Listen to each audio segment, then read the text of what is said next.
Since we got this phone, I have compared this phone to all the mid-range phones that I've had.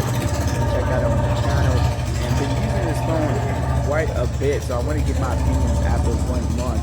And one of the biggest things that I've seen in the comments is that the design is very bland and boring. And I would say I actually like the design. I don't think it's like super bland or boring at all.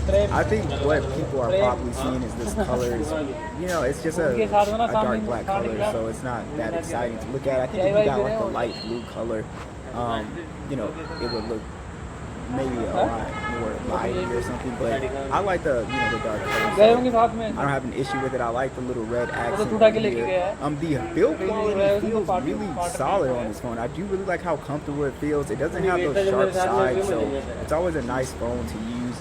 It's not a massive phone, but it's not necessarily like a light small phone either. But putting it in my pocket, it doesn't feel like huge. Like, it is 201 grams, but it just doesn't feel like a big, heavy phone or anything like that. Have a matte finish on here. Again, our dual camera setup, flashes on here. And the cool thing about these POCO phones is that you do get the charger in the box, but I'm not sure. I don't think it's all models. This is the global edition. And speaking of that, a lot of people, where I get the phone from, you have to get these typically on eBay, and they'll slowly like Amazon, but go for the global version so it'll work a lot better. If not,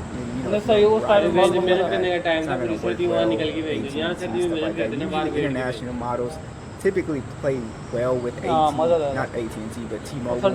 That's why I can, kind of get away with the international models because I'm on T-Mobile network. But yeah, so let's just go ahead and just dive in and talk about the phone. I think this is one of the most well-rounded flagships. So I just think it does a lot of things well. So one, design and build quality is great. It's a glassy metal device. It's actually IP68/IP69K.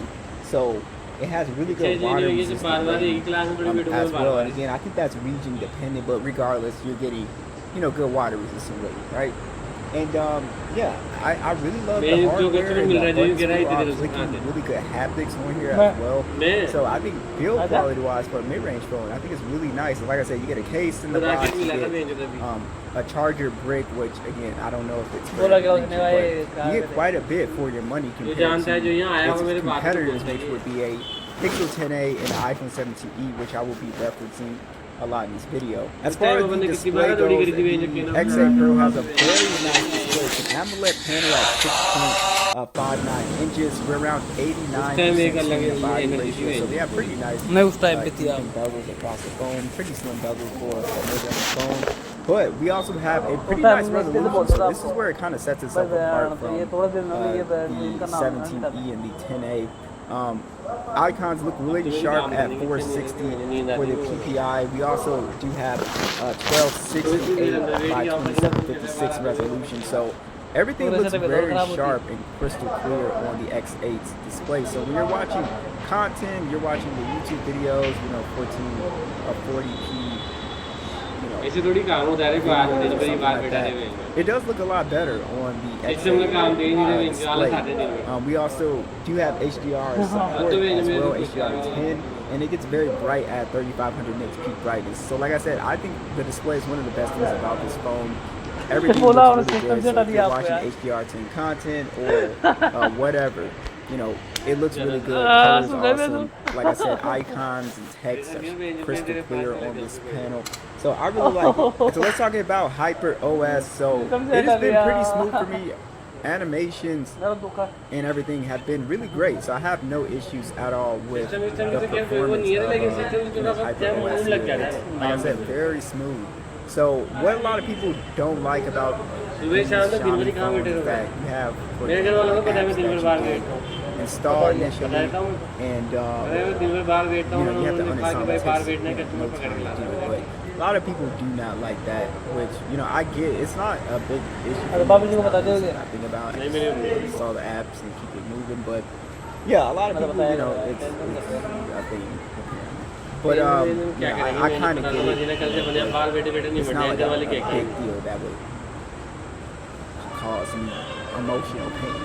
यार आप हर चीज वो लेके But it's the Dimensity 8500 Ultra chipset on here, 256 gigs of internal storage, and I believe 8 gigs around the base model. This model I actually have here is the 12 gigs of RAM model, so it does a really good job with multitasking, keeping apps open in the background. This one, but it is UFS 4.1, so that's really good. I would say your general, again, performance is great. I think this phone is really good for anybody who is kind of more on the power side. It's not going to give you that flagship performance, but I feel like it's pretty close. So for example, Call of Duty plays really well. PUBG, I showed you guys in the initial video, played at 120 frames, so that was pretty impressive. Games like Call of Duty will play at, I think my best settings are going to be medium and so it does a really good job.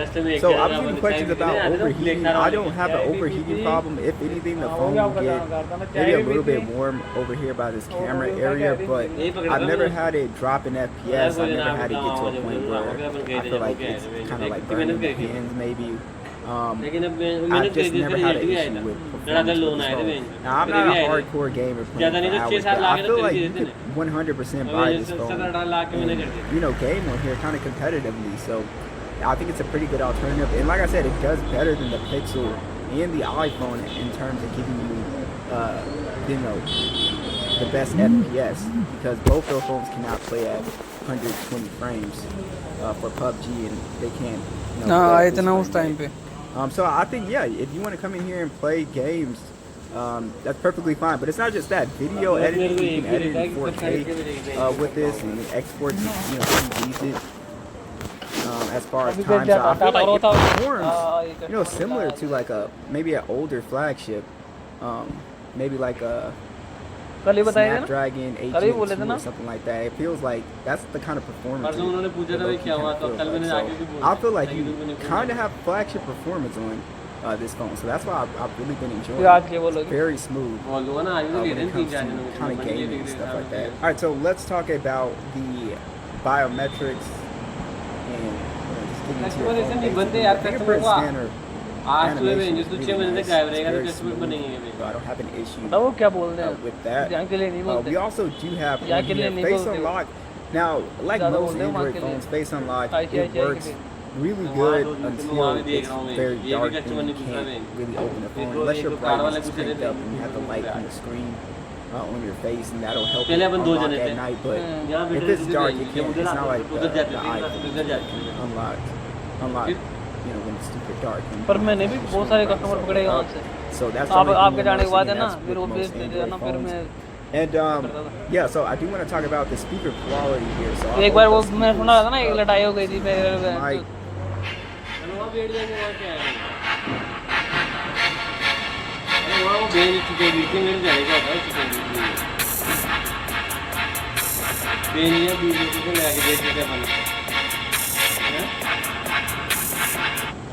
So I think the speaker quality actually sounds pretty good. There's a lot of bass here. We also hear the low notes of the bass. We have a nice clean sound with no distortion.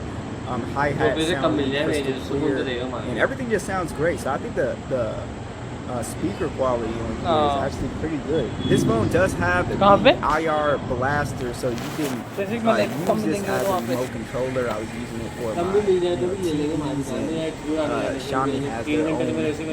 You can actually, तो पैसे कम की मिलेंगे वहाँ. तो auto सीटी है वहाँ पे ज़्यादा मिलनी चाहिए. So like cameras, सीटी में कम मिलते हैं क्या पैसे? players, fans, even they have a bunch of stuff that you can kind of use it for, which is pretty cool. So it's something that I always appreciate. This phone does have AI features, so you do have your, of course, your standard AI features, Gemini. We also do have circular search on here, of course, and we also do get the Hyper AI, so you get dynamic wallpapers, which is basically like moving wallpapers. It can help you improve your writing, which works fine, speech recognition, and we have the translate conversations, the interpreter, subtitles. So these are all pretty, useful features that if you do need them, that does work on here. So again, I'm not the biggest fan of AI, but it does work. So I don't have an issue with it. It's nice that so as far as the cameras go, after comparing it to the Pixel 10a, the 17e, the A56 and 7, I would say the cameras are solid. It's just your typical mid-range photos. The main lens is a 50 megapixel, and it does a pretty good job. Good dynamic range, pretty good color as well. The ultra-wide is actually pretty consistent with the main lens as well. So good detail, good dynamic range. The ultra-wide, that's an 8 megapixel.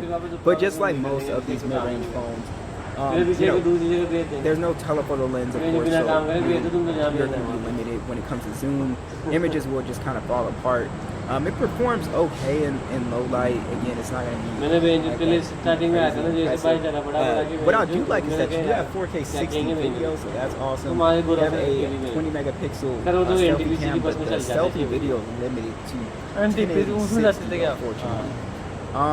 But besides that, you get pretty good shots. So my opinion on the cameras is, I think as a point-and-click camera, it takes pretty good photos and point-and-click video, pretty good. You can enhance the quality a little bit more, so sometimes it'll give you a weird color or exposure.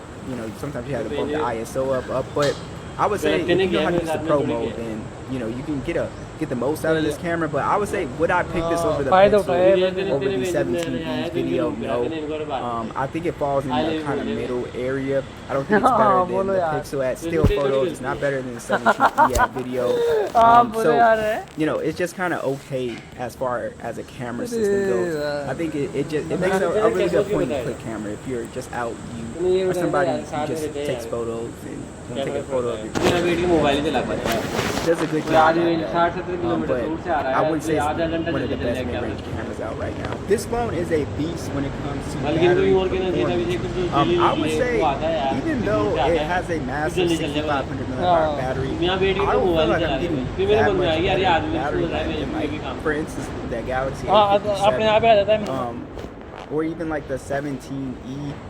I feel like this phone, it gets pretty good battery life. We're looking at easily like 7 hours, 8 hours of screen on time, honestly, if you're on the lighter side. But I would say the battery performance is really good on here. Now, you do have 100-watt charging on here, which it already is, one of my favorite phones for that, because, just charging this thing up, and they give you the charging box, the model, or the region. Man, this thing charges like incredibly fast. We're talking about, I think it can charge up to like 0 to like 50%, and it felt like it just took like 10-15 minutes for it to get to 50%.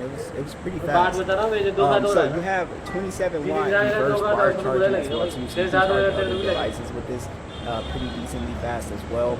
No wireless charging, so I would love to see that, but I know it's a mid-range, you're not gonna have everything. But man, it's a solid performer. I think this is one of the most well-rounded mid-range phones out right now. Beautiful display, really nice design. I think HyperOS is very smooth.